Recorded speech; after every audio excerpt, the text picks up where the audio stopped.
Hi friends, Madurai Vadakara சாலை அரவிந்த் ஹாஸ்பிட்டலுக்கு அப்படியே பேக் சைடில் நம்ம இருக்கிறோம். ஸோ நான் வந்திருக்க இடம் பார்த்தீங்கன்னா Madurai Shah theatre. Almost 40 years old theatre இது.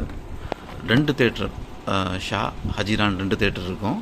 ஸோ இந்த தேட்டரை பார்த்தீங்கன்னா இப்போ ரினோவேட் பண்ணிகிட்ருக்குறாங்க. இன்னொரு 1 மந்தில் இந்த தேட்ரு ஓப்பனும் பண்ணிடுவாங்க.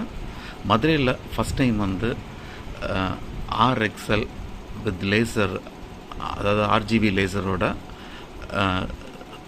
ப்ரொஜெக்ஷன் இன்ட்ரடியூஸ் பண்ண போகிறாங்க. அதுபோல் automatic recliner, couple seats, so இது அதுக்கப்புறம் luxury lounge, Dolby Atmos, so இது போல் நிறையா ஃபெசிலிட்டிஸ் இந்த தியேட்டரில் இருக்குன்னு சொல்லியிருக்கிறாங்க. 2 பெரிய ஸ்க்ரீன்னு தியேட்டரில் படம் பார்க்க வரவங்களுக்கு நல்ல ஒரு அனுபவமாக இருக்கும்னு சொல்கிறாங்க.